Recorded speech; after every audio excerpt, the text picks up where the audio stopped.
Amituma mwamituma nonaha ingombe zizamwemo umubatizo nuyo ubatize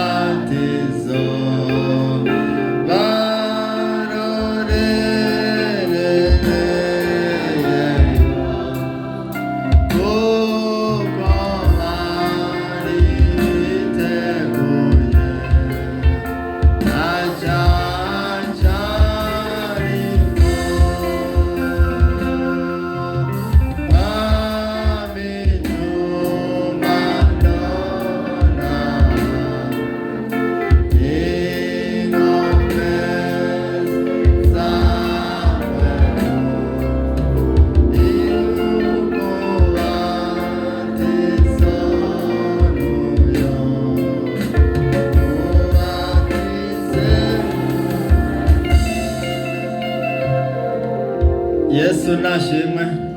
Ndasubiye kubaramutsa mwese mu izina rya Yesu Kristo. Nitwa Habyarimana Claver, mva mu bubwiriza bwo mu Ngagara mu ishengero rya Pantekote ry'Ibujumbura. Nkaba ndi umuvugabutumwa, nkaba ndi umuankadrere muri Université y'u Burundi. Twazananye, mwabonye ko bahagurutse abo muri Université y'u Burundi mu makampus atandukanye. Mu makampus barakorana rimwe mu ndwi hagati, hanyuma bagakoranira hamwe kuwa gatandatu bose kuri campus Mutanga. Tuvayo rero hariya abarongozi ba nkadrema, abapastori ishengero ryatumye n'ishengero ryo mu Ngagara, pastori waho n'ishengero bwaryo no mu rugo iwanje baradutumanye intasho muzakire mu izina rya Yesu. Turashimiye Imana yatuzanye ino, ntibyari byoroshe cyane cyane ibihe by'ubu byo kwiyunguruza biragoye cyane, cyane cyane ngira hari y'Ibujumbura. Ino ho musanzwe muri na hafi y'ibindi bihugu, murashobora gusimbira mu kindi gihugu. Twebwe iyo basimbiye no mu kindi hagikongo badutwara bidoga bakaguma baduza ibiciro ngo urumva ngo ikongo Wikongo.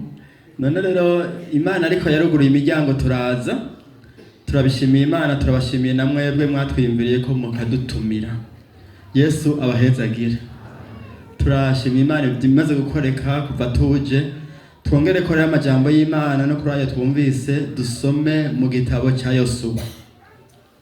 Abo twari kumwe jo twaravuganye amajambo avuga ku byo kugaruka kwa Yesu, yuko Yesu azoheva aza gutora umugeni wiwe, hanyuma amuduganya hagaca haza igihe cyo kugeragezwa mu bihugu byose.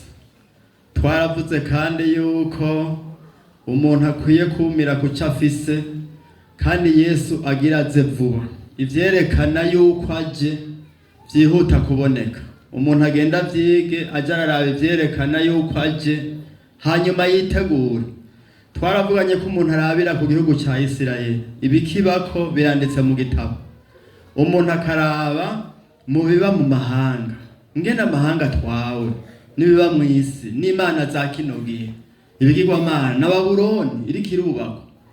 Twaravuganye ko umuntu araba nibiba mu bidukikije, hajya baguma bavuga bati bibigezweho mwigibi, amahera muri ibi, isi yarahindutse yaratitutse, ibidukikije biragoranye, ukacuraba muri Bibiliya. Twaravuganye kuri aba no mu ishengero ingene ukwizera kumeze.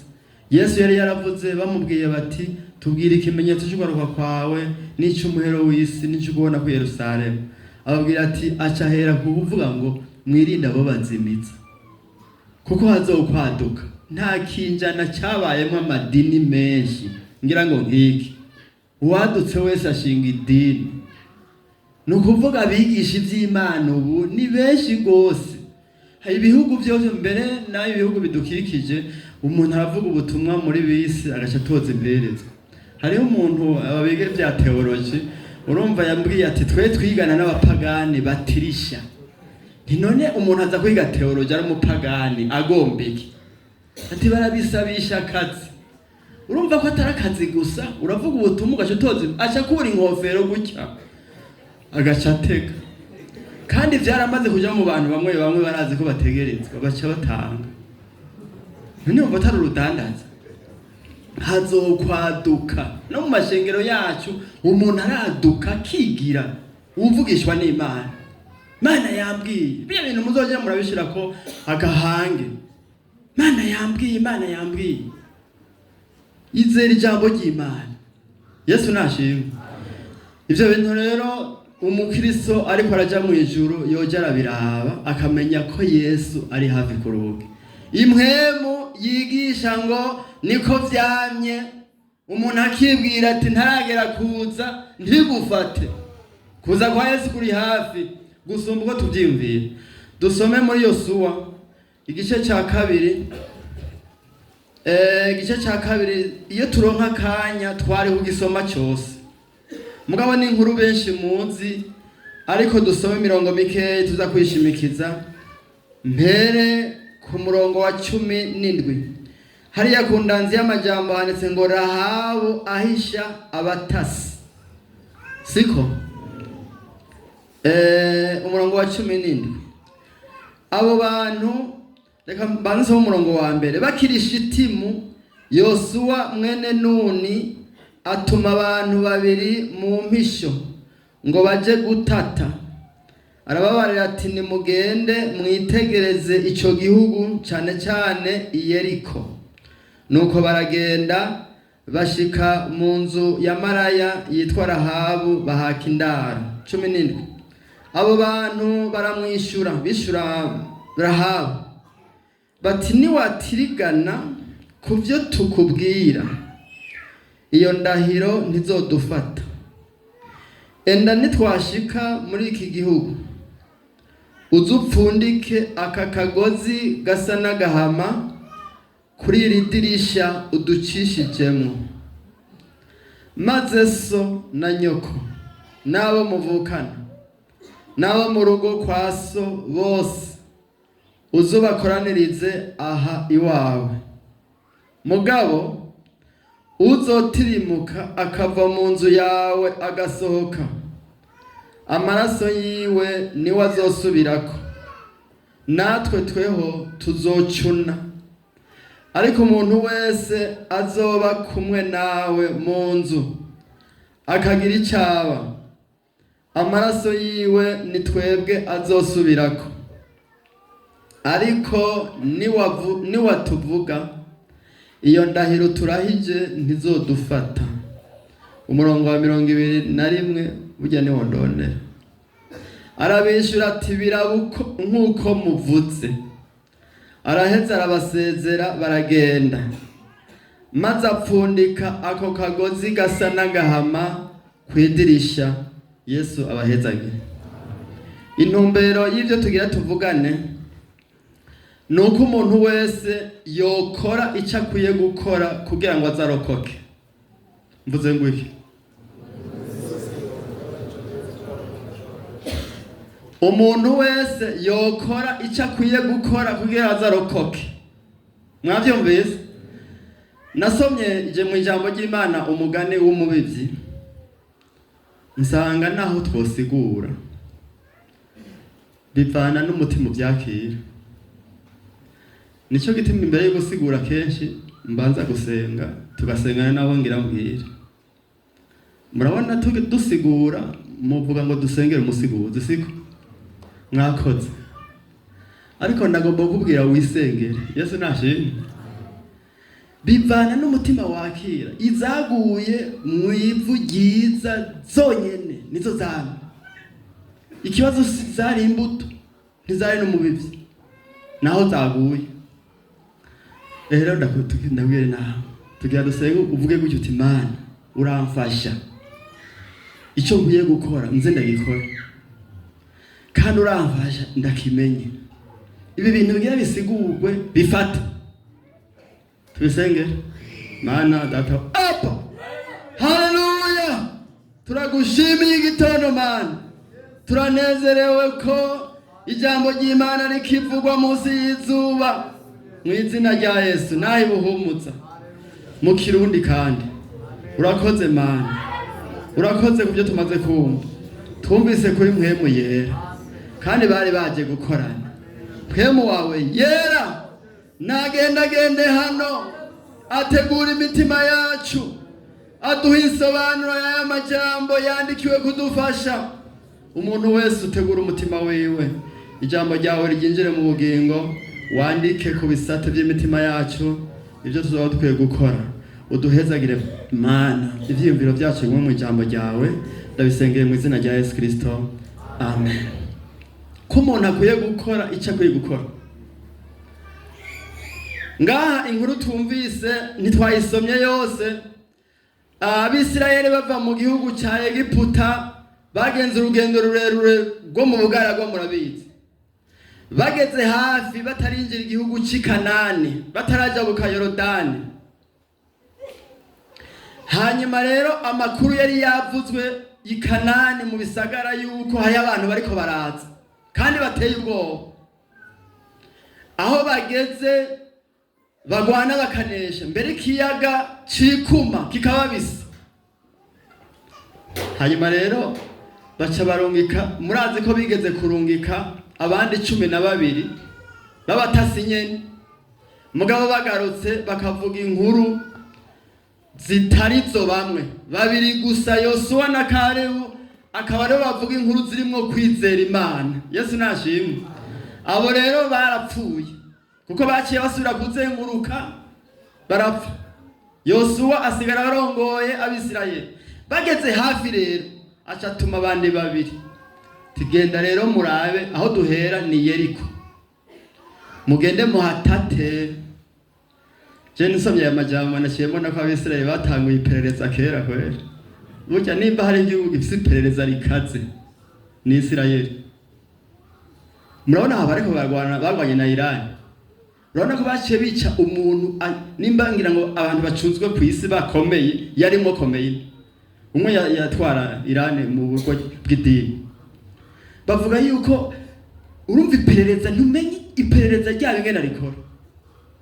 Bagita Mossad. Kuba barenstaye agakamera, urabona bakaja mu matekinoloji ajya amakamera yo kwibarabara. Ibarabara uwo mukuru ajara cyako. Kera babitegura kera imbere. Bagaca bashira ko muri abo kamera akantu kabo. Yarengana bamubona. Ivyo ndabiretse. Iperereza ryabo rero ni rya kera. Baca barungika 2, genda muhwebutse. Baca baragenda, baca binjira rero kwa maraya yitwa Rahabu. Muze musombe inkuru iraryoshe. Je nanezerewe na Rahabu kweli. Rahabu yarafise ukwizera. Rahabu, reka dusome natwe murana umurongo w'8. Urumva aba bantu batumwe bari abantu b'Abisirayeli b'imbere, je niko nibaza. Kandi Abisirayeli cyagiye kibagora n'abandi babatasi kwari ukwizera guke. Musome murabe amakuru Rahabu yumvise ingene yamufashije agaca yizera Imana. Umurongo w'8. Nuko batararyama uwo mugore arurira aja habo bantu bari kunzu. Kuba tazi iyi nkuru banza murabe. Urumva haraho twizana mu mwese mwarabisomye. Aba batasi baje bakaja kwa Rahabu maraya.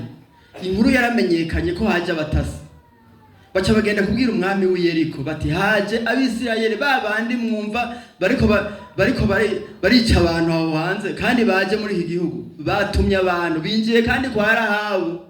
Mwaki gisagara neza ko cyari gifite amategeko kwe. Babanje kuja kumwitwarira ntibashotse bizana ngo bagati zana abo bantu. Baca baja mu bategetsi. Baja ku mwami bati tanga itegeko rero baje kumusaka. Ntibisaki. Hanyuma rero baca baratuma baza rero kwa Rahabu. Rahabu rero baje bati hari abantu binjiye ngaho iwawe bazane. nagumye nibaza kuko inzu ya Rahabu yari ku nkengera, yari ifatanye n'uruhome rw'igisagara. Mugabo niyumviriye nti Rahabu ntibashotse inkuru yamushikiriye, Rahabu ngo yisigure yabanje kubimenya imbere yuko baje, acaronka akanya ko kubanyegeza, acabaduzgana hejuru ku nzu, acabapfuka ibiti. Hanyuma rero acaragaruka, acarababwira atego n'ivy'ukuri baje, ati mugabo ku mugoroba hageze kugarira baciye bagenda, sinzi iyo bagiye, mu kwakwanya ahubwo mubakurikire, usanga nko bafata baca barabakurikira, babakurikiye baca bugara irembo ry'igisagara. Okay, biraheza carataha rero, aca duga hamwe yabanyegeza, niho yaca babwira ibi bintu rero ngo nuko batararyama uwo mugore arurira aja habo bantu bari ku nzu, arababarira ati umviriza muriko murumviriza, murashireko n'amaso. Yababwiye ngo nzi nukuvuga iki? Nzi yuko uko nukwizera, nzi yuko Uhoraho abahaye iki gihugu, kandi yarabiseye batari babiziga. Mugabo Rahabu yarabizi, yarazi iki? Mugabo abiyereka iyo bamwumva, sha ukwizera ufise ukugumana mu mutima wawe uzojura kuyaga nabo mu bizina nyine. Nzi yuko Uhoraho abahaye iki gihugu, kandi mwaduciye ivutu, mbere abari mu gihugu bose bahiye coba ku bwanyu, kuko twumvise aho gani bari mu rusengero. Wewe uza mu rusengero uravyumvuka bita kwirigara, kuko twumvise ingene Uhoraho yakamije ikiyaga gitukura imbere yanyu igihe mwava muri Egiputa, kandi twumvise n'ivyo mwagiriye abami bompi b'Abamori hakurya ya Yorodani, Sihoni na Ogi, abo mwagesheje rwose. Tuvyumvise imitima yacu yacituvamwo, nta muntu n'umwe yaragisigaranye umutima mu nda ku bwanyu. Utuburungu tubiri utudukurikira, n'utuburungu tubiri cyane point virgule. Tuburungu tubiri mbe tuvuga iki? Insiguro, umviriza insiguro ya Rahabu. Yesu nashe utuburungu tubiri, kuko Uhoraho Imana yanyu ari we Mana ari hejuru mw'ijuru no hasi. Yesu nashe Rahabu ari muri ba nyina kuruza ba Yesu, kandi ndavyemera ko yarabikwiye kwe. Yega Rahabu yarakijije naho yari maraya, kandi Bibiliya ivuga byose bibona iciro kiravye, hari umuco kikwereka byose, naho hari abira bakitera isoni. Urumva Bibiliya iravuga ko Rahabu yari maraya, mugabo ni maraya yakijijwe mu nyuma. Yesu nashe ariko Rahabu yumvise ibintu kwirigara. Urabona ariko barayaga bati hari abantu baje mugabo ikiyaga kirababisa, bagwanye na Hogi na Sihoni bamugesheje, kandi abatera bazi. Abandi bati mwikazanure mutegure ingabo, naho hagenda mu cyumba kiyumvira ati bagabo naho bategure ingabo, bariko baje mu manama ngo bagwane nabo bantu. Je numva umega Imana yabirakomeye da, iyo Mana iganza mu ijuru no hasi ku isi, nawe bazoyinesha. Gacahora kwere. Yesu nashe Imana igira ubuntu, acabona baramushikiriye iwe. Ibi bintu yavyo umuntu ngahari mu rusengero ntazotangwe gukizwa no uvyumva ku radio gusa, kuko twumvise bari bavyumvise da ugangara amasene bugi bagira nta tora bafise. Reka barabanyamahanga abanyakanani, ariko hari abisirayeli Mose avuga ati mvuye kuvugana n'Imana, bati urahumba byo bintu twaguye kubera uturekere muri Egiputa utuzana ngaho. ariko wacarizera kwera tuzi yuko Imana ibahaye iki gihugu twabimenye tikani twarumvise inkuru twaremeye ko ari zo naho uzovuga ku iradiyo ni mwebwe hajya ikiyaga cyabise titwari twebwe byagenze gute bagabo cyarababishije tiye hajya hari ibindi utazi twabona igicu kimanuka kiduka niyo nyene niyiki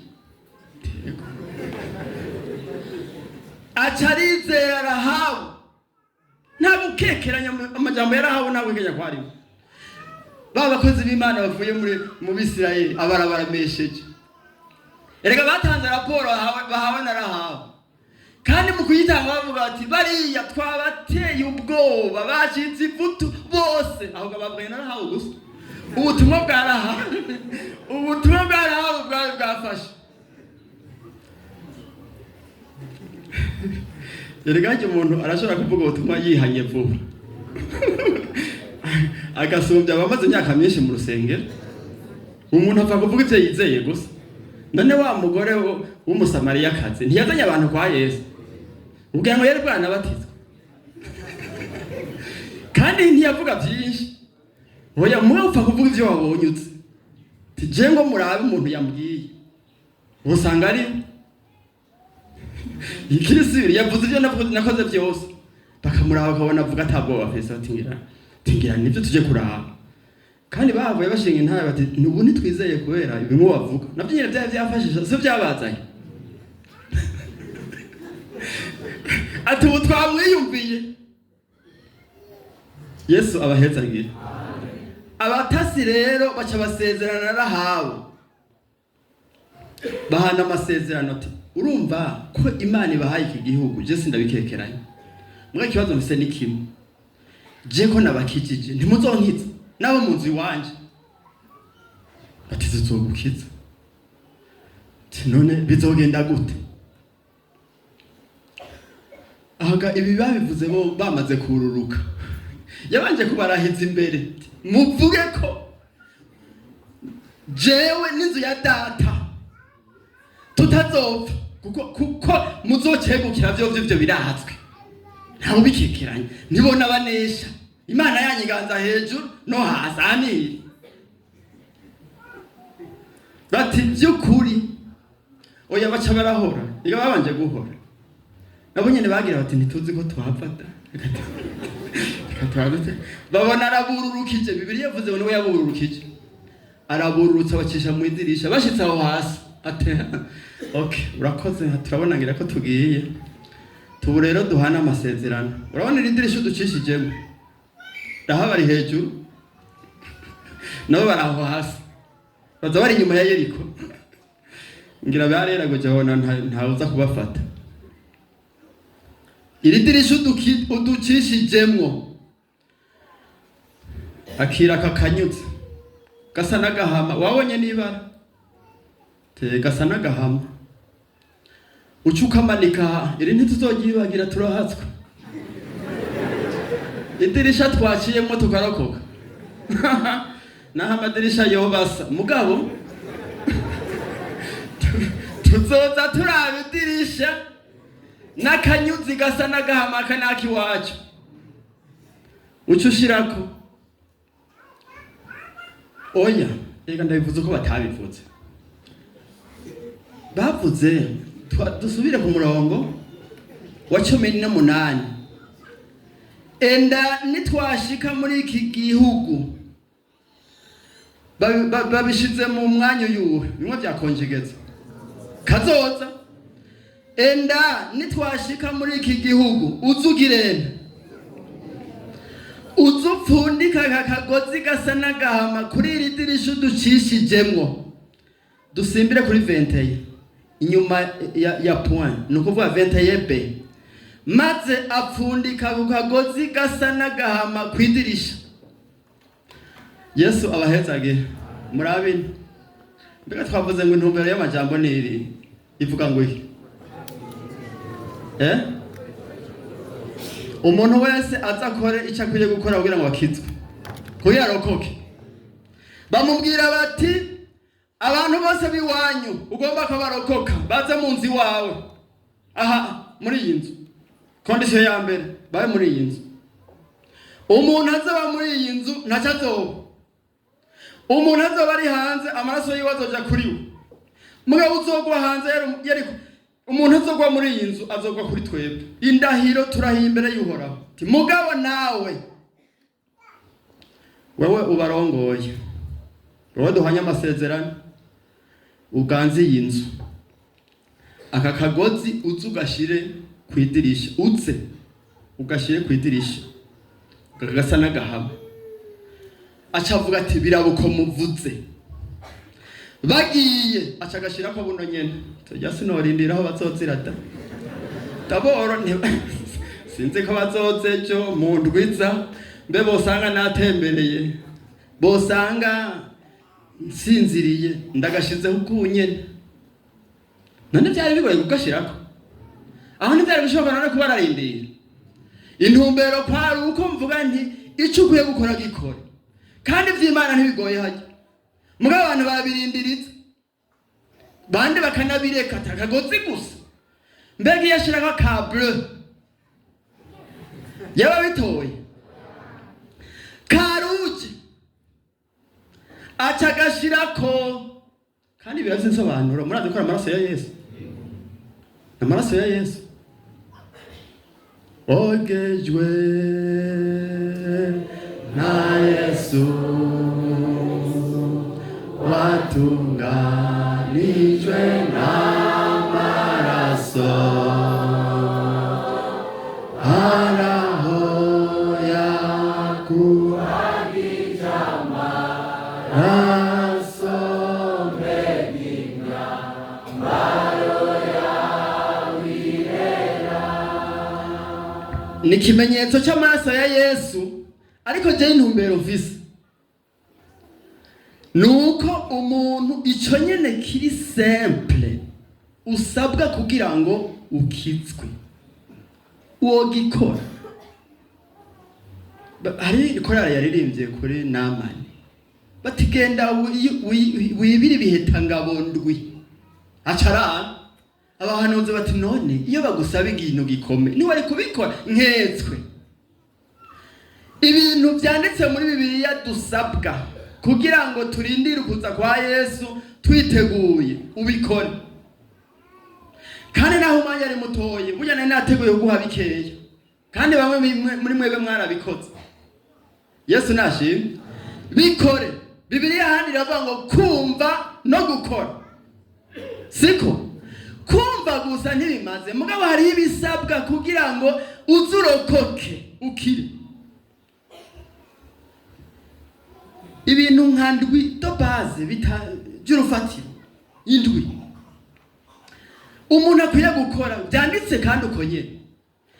Icyambere nukwizera no kwihana. Imirongo nitujya turayisoma mu byakozwe n'intumwa ari wabajije hamwe Paulo na Sila bari baboshwe. Hanyuma wa undi yararongoye yaramuboheje mu ibohero asanze inzugi zugurutse agomba kuyiyice. Mu nyuma yaciye avuga ati none nkora iki? Izere umwami Yesu urakizwa nawo mu nzu yawe. Urumva atizeye ntiyari gukizwa.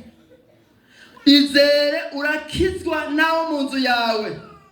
Petero avuze ubutumwa kuri Pentekote ngo bibacumita mu mutima baca barabazi dukora iki bagabo bene data ati mwihane. Kwihana ni itegeko. Ariko hajya muri mwese ijwi rije Imana ikaza kubaza ati umuntu ku muntu warihanye. Sinibaza ko bose boca bemera ngo yego warihanye. Kwihana no guhindukirira Imana ijana kwijana ufata ingingo yo kubaha Imana. Iryo rero ni intango. Nkora iki ngo nze ndagubwame bw'Imana dukora iki ngo dukizwe. Izera umwami Yesu. Kwizera umwami Yesu no kwihana ni intanguro ya mbere. Icya kabiri ni ukubatizwa. Kubatizwa ni condition nécessaire mu état civilisant. Mariko 16 umurongo wa 16 havuga gute? uzokwizera akabatizwa azokizwa. 17 reka basi twaso Mariko 16:16 yareko abarungika mu mahanga yose Yesu siko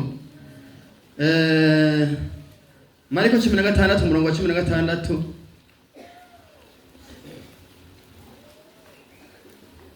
havuga ngo uwizera akabatizwa azokizwa, ariko utizera azogirana. Mbo kubatizwa mu mazi menshi, mbe ni kubera iki turinda kongera ngo mu mazi menshi? Hari umuntu yavuze ati abantu bataraduije Bibiliya, kubatizwa ntibagitaraduize, batize ntibabitaraduize, bagaca babirundiza. Sinzi ko mwumva icyo ndiko ndavuga. Donc nticyari kirundi mu isaha, ntibabishize mu kirundi. Kubatize no kwibiza, nituba turinda kongera ko mu mazi menshi. Nta kubatiza amazi make y'ibishoboka. Kubatiza byari jambo n'abadandaza bakoresha. Abadandaza amarangi kugira ngo bapime irangi, babatiza impuzu. Urumva impuzu bayibizamwo bagaca baduza. Donc ijambo batize no kwibiza. Kandi hari umuntu yihana akabigarariza. Naho igisuma ku musaraba cyagiye mu ijuru kitabatijwe, we uriho nukwiye kubigarariza. Uzokwizera akabatizwa. Iyo abavyara ibintu Imana yashizeho umuntu akora agomvye.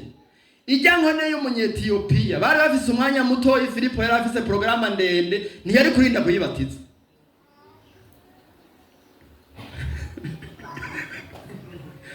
Hari abahari ngo kubera iki mutwigisha igice ngo kandi handitse ngo mu byakoze no tubona baca babatizwa. None gasha aho ugomba kuvuga abakuriye mu Kirundi n'abakuriye b'Abayuda bakurira ku byagezwe, babifyeta bavyandika nko ngaha bagashira ku buki, bagaca babufyeta bariko barabisubiramwo. Iyo ni ndero y'Ikiyuda. Bavyandika ku mpuzu no kubishima ryabo. Wewe uvuye hariya kwakiranga tutazi neza no kurashika. Umunsi wa mbere bace bakubatiza bati biraheze, batujya muri korali. Oya banza kukwigisha igice. Mugabo sinzi gituma bacise igice. Mugabo vy'Imana twiga gace nyene, Yesu naje. Icya gatatu no kwambaza Imana no gusenga. Muhora muririmba ngo umuntu adasenga yamana ibyaha. Mu Baroma haranditse ngo uzokwambaza izina ry'Uhoraho azogirana. Yereka ndi ku ijambo ryo gukizwa ukarokoka. Yesu nashimwe. Uzokwambaza izina ry'Uhoraho azokizwa. Gukizwa birafatanye no gusenga. Umuntu adasenga kandi gusenga no gusoma ijambo ry'Imana n'amahasa n'amaguru abiri wogira kuri kumwe hajya. Ntubona ko bikurana? Bemwe mugiye gusenga mutwarike Bibiliya nakantike. Bibiliya nakantike. Tavyo mutwara. Hanyuma haramanura abantu ni kandi byaramfashije nanje. Ugiye gusenga ufise warushe, ufise intege nke, ufise ibintu byinshi wiriwemo, ushobora gupfukama ivyimviro byawe bikaguma ku kazi bikagugaca ugomba no gusinzira, cyangwa ufise amagerageza ukabura amajambo herako. Banzo ririmbe. Tora kandi kuririmba 1 2 3. Hajya impwemizo biri kirahembuka. None ubona ko muri kirute ngaha dohera ku ndirimbo. Uko muririmba mukaba muri ko muraziruka. Hari ibyirukanwa n'indirimbo rega gusa. Hanyuma rero impwemo yawe maze kurabuka ikifata gakigufasha. Uzokwambaza izina ry'Uhoraho azokizwa. Bikore. Bamwe basenga kubera abafisiri bagoye agomba kuja gusaba gusa, ariko birafatanye no gukiza. Icakane no kwama ivyama. Usome muri Yohana 15 na Matayo 3. murazi Yohana 15 havuga umuzabibu n'amashami yawo. Umurongo wa kabiri uvuga yuko ngo ishami ryose ritama agirani ararica inde se. Yaciye avyikura ko Yesu yaciye avyikura ati mugabo data ararica. Umunsi umwe uwundi muntu yasoye umurongo umuzabibu wanse kwama. Urumva ujya muzabibu wa wundi urumva hariho we yavumye umusukone mbwa hariho uwundi ngo nyenewe yagumye aza kuraba ivyamwa arabura pandatruwaza. Hanyuma acavuga ati none ugasarika ahantu uce. Uwundi acavuga ati reka ndaworohereza uwo mwaka niwagaruka ugasanga nta vyamwa uzowuce. Ntangura kwiyumvira nti Imana dufashe kwera hatubeshejeho ku isi n'ibikorwa by'Imana erega yowuca. None urumva nyene wawuciye atandukanye impwemu n'umubiri. None sivyo erega wowe cyupfa urama mugabo byo kubesha no mu by'Imana mu by'impwemu ishami ritama. Ibi bintu by'Imana ugakora ukama ivyamwa ubutumwa bukakuboneka ko ivyo wizeye ukabikora nivyo vyamwa bizotumukira. Hari ahandi handitse ngo ihando ngo ririboneka ko ririmo umutobe ngo baravuga ati ntimuwuce. Yesu nashimwe. Imana ivyirabiraba. None wakwicara mu rusengero imyaka atacuma ari ishengero atacumaze nawe kuhaba no gutabuka mengo nico kimwe. Oya kugira ngo uzurokoke nawe ama ngaha muri Matayo 3 ni Yohana umubatizi yabonye abafarisayo n'abasadukayo b'abantu b'idini gusa baje ati mwabana b'inzoka mwe ninde yababuriye guhunga uburake mukwiye kwama ivyamwa bikwiranye no kwihana bitaruko incabiti igenekereje ku bitsina by'ibiti. Ntimugire ngo muri abana b'Aburahamu gusa umuntu ashobora kwitsimira idini. Jende umupantekote icakane ico cyari cyakane icya gatanu n'ukwezi Abaheburayo 12 handitse ngo umurongo wa 14 handitse ngo utejejwe ntazoraba.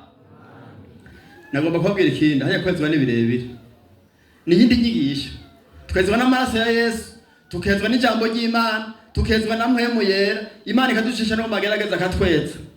Murabona kweza izahabu kweza ivyuma babicisha mu muriro.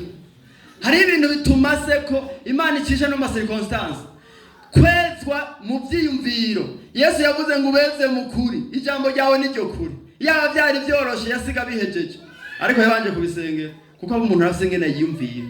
Je ndabwiye abantu ntihajya kugira ngo umuntu akizwe n'ikirundi kimuvemo. Urumva culture ikigamba ikibo ikiragane ibintu by'intara akizwe ntibimumoteko. Ntimugire ivyo bintu n'akanya gatoya mwe ngaha nta bimota. Aha ni igimbega haturi ni ariko igana bahora bango haturi ni he aha ni mu buragane ni mu kirimi ni buyogoma hari ikiyogoma rero urumva ikipo cyane umubo ababoni ko bavuga. Oya kwezwa rero birakuvamo ugakizwa. Yesu nashimwe. Umuntu yakijijwe yejejwe aciye hose akabona ko ari umuntu w'Imana atari muri abo birashoboka ariko sivyo munsi. Urumva umuntu umwe yagiye ku rusengero abwira umukozi w'Imana ati nsengera nuzure mpwemu yera. Acarasenga mugandi yaca yuzura. Mbega wuzuye habiki hari ibimenyetso byo kubatizwa. Yego urazosoma muri Bibiliya birazoba kujya nyene nawe niho uzomenya ko ari byo. Ntuzojura ngo warose gusa ngo ngira nivyo. Hanyuma rero yadaciye abatizwa cyamubwira ati genda ushishikare gusenga kwezwa no gusenga. Acarageye acayirirwa ku mugoroba acaragaruka ati nahejeje. None yari yahejeje birahera kwezwa ariko ngo utejejwe ntazoraba umwami. ntazorokoka. Ngo abamuziga kw'ivyo bagirana bariyeza nk'uko nawe nutabikora. Ndiko ndakubwira ibintu ukwiye gukora kugira ngo urokoke. Icya gatandatu nugusangira isangira rye. Ikindwi nugukoranira hamwe culte. Isangira kubera ngira ngo dusome hamwe gusa. Mbe barabisoma ngaho ibi bintu tutari kuruhira. Icete cya mbere cy'Abikorino 11. Kubw'umwanya mugabo nawe murazo hasoma icete cya mbere cy'Abikorino 11 2:3-5. Hari akajambo kavuga ngo murahora mubigira mutya. Murahora mugirana. Murahora mubikora mutya kugira ngo kibicibutso. Ndo murahora mubikora. None nutabikora handitse gutyo. Wumva uzobugororotse. Yesu nashimwe. Murahora mugira mutyo. Bikore. Bo uheze uvuga uti none ni naja hanze naho. Nababwiye ko hari ibintu usabwa gukora mugabo Imana si byagezwe A+B. Imana irabona umuntu yabikengereye n'uwabihaye agaciro. Yesu nashimwe. Ubishobora n'uwabiretse kubera atabishobora. Gukoranira hamwe Abaheburayo 10:2-5 handitse ngo twoye guheba gukoranira hamwe ngo nkuko babandi babigira ngo kandi uko mubona wa munsi wegereza abariko murushiriza kugirana gukoranira hamwe. Hari abantu bagenda mu cyumba bagasenga bagaheza giko siko mbere mujera ambwe ati je nsenga nteza igwa ndiko nsenga jenyine. Yumva gusengana n'abandi rero bifise agaciro gato. Uragenda iwawe usenge hari ivy'Imana ikwigisha uri wenyene ariko uramenya no gukoranira hamwe n'icagezwe. Kandi uwo murongo jewe narawiyumviriye ko singaha gusa nariyumviriye nti nuwogira intege mbwa kaja rubahiriza uturongo Yesu yavuze. Burya Imana yarategekanije yuko izokibagirira ubuntu kuko Imana itujana mu ijuru bigomba. Burya Yesu aragomba ko tuja mu ijuru. Ntimugire ngo nitwe tumuforose. Oya niwe yabiteguye imbere yacu siko. Avuze rero ati mukoranire hamwe. Nariyumviriye urone ko mwembega hagati mu rwimukorana kwa kangahe ko kangahe. Ko kabiri murakora. No kuwa kane natwe duhana kwa bino kuwa kane hari ariko kuwa kabiri muze mugende. Basha abantu baza kurusengera. Ni bake kweli. Kandi si bose ngo bari ku kazi. Hari abatatawe uwo murongo. Ico gihe nariyumviriye nti uwo biha agaciro. Akavuga ati kubwo kwitega kuza kwa Yesu uko mubona wa munsi wegeretse. Uko bishoboka nzokorana bene data. Nimba vy'ukuri kuwa kabiri bakorana akabaza kuwa gatatu. None Yesu aza kuwa gatatu ntazoba bize. Girango mukaba mukoranye kuwa kabiri azokora ikintu. Sesu. Nababwiye ko azotujana mu ijuru bigomba. Azotegura abantu bari bakoranye. Gukorana ni moyen de grâce. Nuburyo Imana yateguye kutugirira ubuntu. Dukoraniye hamwe rero hari ibintu Imana itegekanya gukoresha bingabire tugafashanya tukubakana. Mwoye guheba gukoranira hamwe. Aha mugwanizi arasoma Bibiliya arayize. Aragwanya gukoranira hamwe iyo habaye hamwe. Hahamwe ibintu bitatu. Hahamwe mu Kristo bwiyo. Hagahamwa Bibiliya, hagahamwa no gukorana. Ababikengera rero bacha bati nakare no kwita ku mutego ibintu byo kujya kurondera ngo bene data ngo tukanira hamwe. Ariko mu bihugu by'abakomunista barahamwe gose. Baragenda ingendo z'amasaha 3 mu ijoro. Bagatangura kugenda nka saa 3 y'ijoro bagiye kugira kirute ya minwe.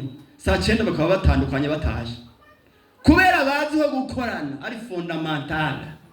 Ari ibintu bihambaye vy'Imana. Yesu nashimwe. Mwoye guheba gukoranira ivyo bintu rero byinshi birafatanye bikore. Nibindi Imana izokwigisha ngo aca bagiye abatasi we yarafise itegeko rivuga ngo akanyuzi gasa n'agahama yaciye agashira ko buno nyene mugangira buke yaraza kuraba ko ariko akiri kandi ntiyaraza aho bazoze yaraza ati agakiza kanje gahagaze kuri akanyuzi gasa n'agahama kari kwidirisha Yesu abahezagire. N'aya majambo y'Imana, ikintu gisabwa mu ijambo ry'Imana kugira ngo ugikore uzorokoke, twama twiga ivyo twikingira, ivyo twirinda. Ntugagire gutya, ntugagire gutya. Je ndakwigishije ivyo activement wewe ukora. Gukizwa n'ubuntu, kuja mu ijuru n'ubuntu. Ariko ndababaza, kuja mu ijuru n'igihamana ni chance. Nukuvuga iki none birategurwa. Si chance, si gihamana, birategurwa. Hari ibintu wabiteguye uvuga uti nzoja mu ijuru, wabigayarije uzosigara.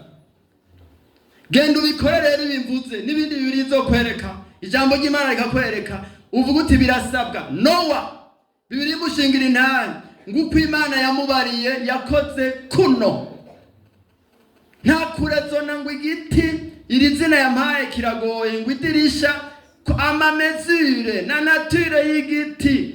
Imana naho duhishurira hari ibyo yisigariza. Nowa ntiyarazi iminsi azomara mu mazi. Iyo agira igiti gica kibora kandi azomara ku mazi iminsi 40, byagenda gute? Yategeza kugira kijya giti nyene Imana yavuze nidirisha kuri size yacyo. Ni twebwe none twoje turabihindura. Nico gituma bari bazimiye, abantu bari bahinduye forme y'umubatizo ngo ni symbole. None symbole z'imigambo zo muzihindura. Symbole yishira hamwe ntibizi ikisobanura. Bagira kuno, genda ugira ivyo nyene Bibiliya yavuze ko ukwiye gukora kugira ngo urokoke, hanyuma uzokizwa uje mu ijuru. Mwe busiri ko babikoze. Mwuname dusenge Imana. Abumvise amajambo Imana ibahezagire. Abantu twosengera bafise ivyo bihana turabahaye kaze ngaho imbere. Dusengera umuntu wese yumva agomba kuba musengera, yihane cyangwa icyo atakoze yagayarije, ijambo ry'Imana rigutsinda, wumva ko Yesu aje atokujana mu ijuru. Korera iryo kwihana, uze kwa Yesu usabe imbabazi. Naryo ririmo mu ijambo ry'Imana. N'abakijijwe bihanye, iryo kwihana rirabafata. Baba ngo wibuka wavuye ukagwa, wihane. None cya kindi wacihanye, ibi wanegirije ngubanze usabe imbabazi, ucugenda ubikore. Ucugenda ubikore, turaguhaye kazi. Umuntu wese yuname asenge.